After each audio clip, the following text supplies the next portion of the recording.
The photograph that sells Canada to most of the world was taken in Banff. Turquoise lake.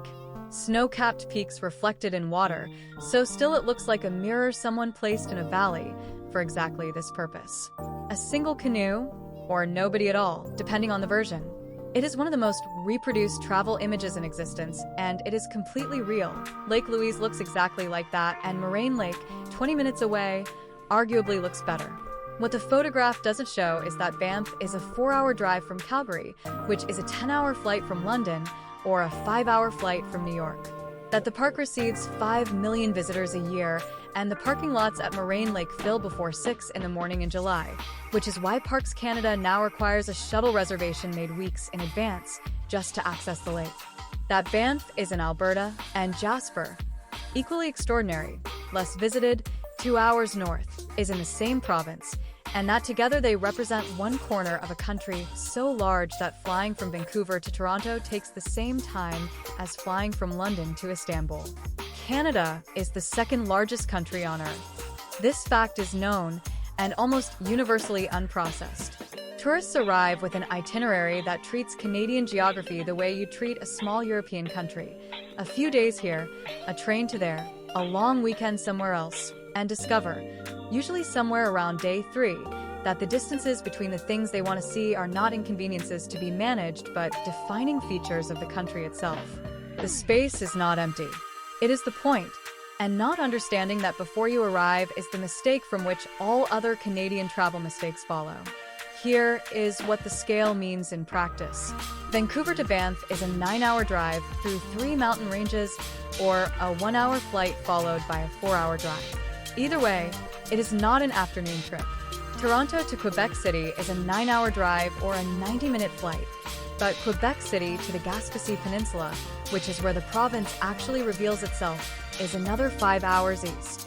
The Maritimes, Nova Scotia, New Brunswick, Prince Edward Island, are a world apart from central Canada, operating on a different pace and a different culture, and reaching them from anywhere west of Montreal requires either a full day of driving or a flight. The Yukon, which produces some of the most dramatic wilderness photography in North America, is a 5-hour flight from Toronto, and then still a significant drive from Whitehorse to wherever you actually want to be. None of this is a reason not to go. It is a reason to choose one part of Canada and go there properly, rather than attempting a coast-to-coast trip in 10 days and spending most of it in airports and rental cars moving between places you never had time to actually be in. The tourists who leave Canada most satisfied are almost always the ones who made a decision before they booked. This trip is about British Columbia, or this trip is about Quebec, or this trip is about the Maritimes in September when the leaves turn and the lobster is in season. One region, given enough time to stop feeling like a destination and start feeling like somewhere you understand. The tourists who try to see the whole country in 2 weeks see the inside of airports and the edges of places they wish they'd stayed longer.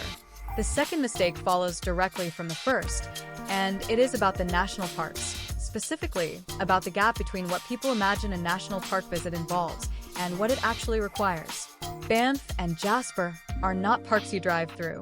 They are parks you plan for, book in advance, and approach with a level of logistical preparation that most European travelers don't associate with a nature trip. In peak summer, late June through August, accommodation inside the parks books out months in advance. The shuttle to Moraine Lake requires a reservation. The most popular hiking trails have quotas. The campgrounds fill before spring. Arriving in Banff in July without having done this preparation does not mean you have a spontaneous adventure. It means you have an expensive problem. The solution is not to avoid the parks in summer. It is to book the way Canadians book, early, specifically with contingency plans. Parks Canada's reservation system opens in the spring, and the most sought-after spots disappear within hours. This is not an exaggeration. It is the operating reality of visiting the most popular natural environments in Canada during the only season most international visitors consider traveling there. Which raises the season question, because Canada's seasonality is more extreme and more consequential than almost any other destination in the developed world. Winter in Canada is not a European winter. It is not something to be managed with an extra layer. In Winnipeg in January, the average temperature is -16 Celsius and can drop to -30 with wind chill. In Quebec City, in February, the snow is measured in feet. In the interior of British Columbia, the mountain passes close. This is not the weather of a country that pauses in winter. It is the weather of a country that transforms entirely, and for the right traveler, that transformation is the destination. Quebec City's Winter Carnival is one of the great cold weather festivals in the world. Ice fishing on a frozen lake in Ontario is a specific and legitimate experience. Skiing in Whistler in February, with the snowpack at its peak and the resort at full operation, is among the best ski experiences in North America. But most international tourists don't come for winter, and most international tourists don't account for how thoroughly summer dominates the Canadian travel calendar, and therefore how thoroughly it dominates prices and availability.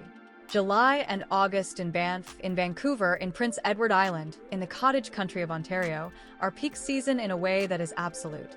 The shoulder months, May, June, September, and October, offer meaningful reductions in both crowds and cost, and in some cases offer better experiences than peak summer. The fall colors in Quebec and Ontario in October are among the most spectacular in the world and are significantly less photographed than their New England equivalents directly to the south. The wildflowers in the Rockies peak in late June before the main summer crowds arrive. The bears are more active in spring and early fall, which matters if wildlife is part of why you're going. The wildlife question deserves direct attention because it produces some of the most common and most avoidable disappointments in Canadian travel. People arrive in Canada expecting to see bears, moose, wolves, and whales with a frequency that suggests they have not fully thought through what wildlife viewing in a country this size actually involves. Wildlife exists in Canada in extraordinary abundance. It is not, however, distributed evenly, visible on demand, or accessible without effort and knowledge. Bears in Banff are genuinely present, black bears along the Bow Valley Parkway in spring and early summer, grizzlies in higher elevations throughout the season, but seeing one requires early mornings, the right roads, and a tolerance for the fact that some days the wildlife is elsewhere. The same is true everywhere. The tourists who see the most wildlife are almost always the ones who went with a local guide, got up before sunrise, and understood that the animal is not performing for them. The ones who see the least are the ones who drove through the park at noon in July and were surprised that the roadside was empty. Hiring a guide for even a single half day in any major wildlife area in Canada changes the entire probability of the experience. It is one of the highest return investments available in Canadian travel and one of the most consistently skipped. There is a Canada that almost no international tourist visits and that almost every Canadian will tell you is the best part of the country, and it sits in the gap between the Instagram version and the itinerary most people book. It is the fishing village on Cape Breton Island where the Celtic music tradition arrived with Scottish immigrants 300 years ago and never left, and where a Thursday night kitchen party at a local pub is not a tourism product, but a weekly social function that visitors are welcome at, but did not cause. It is the St. Lawrence River at dawn from the Charlevoix region of Quebec, where the beluga whales surface close enough to the shore that you don't need a boat. It is the Icefields Parkway between Banff and Jasper, the most scenic road in North America by most measures, driven slowly with stops at the viewpoints that don't have bus parking in the early morning before the tour coaches arrive.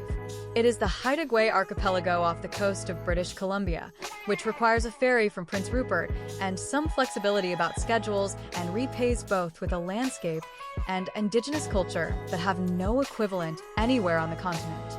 None of these require special access or unusual resources. They require choosing them over the obvious option, which in Canada almost always means choosing depth over breadth, choosing to stay longer in one place rather than passing through three.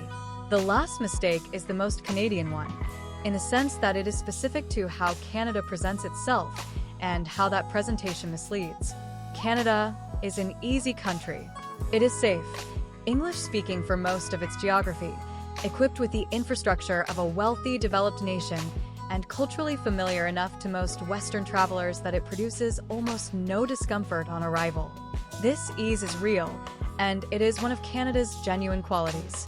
It is also the thing that causes people to underplan it, to treat it as a place where you can figure things out when you get there, where spontaneity works, where the distances will resolve themselves.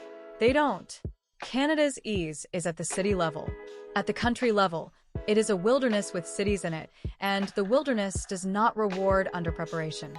The storm that closes the highway through Rogers Pass in October is not an unusual event. The campsite that was fully booked before you arrived is not bad luck. The park that requires a reservation you didn't know about is not an obstacle invented to frustrate you. These are the operating conditions of a country that is mostly nature, where the infrastructure serves the nature rather than domesticating it. The travelers who understand this, who book early, who choose a region and stay in it, who hire local guides for the experiences that require them, who pack for weather that is more extreme than they're used to, and build itineraries with enough flexibility to respond to a country that operates on its own terms. Those travelers come back saying Canada was one of the most extraordinary places they have ever been. The ones who treat it like a larger, colder version of a European weekend trip come back, saying it was fine, but somehow not quite what they expected.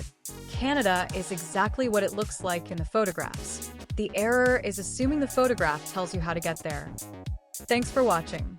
If you found this useful, smash that like button and subscribe to When to Travel. We're all about helping you make smarter travel decisions. Turn on notifications so you don't miss the next one. And hey, if you think your friends need this, share it. Comment below with your next destination or your biggest travel question. I'm reading all of them. Let's go.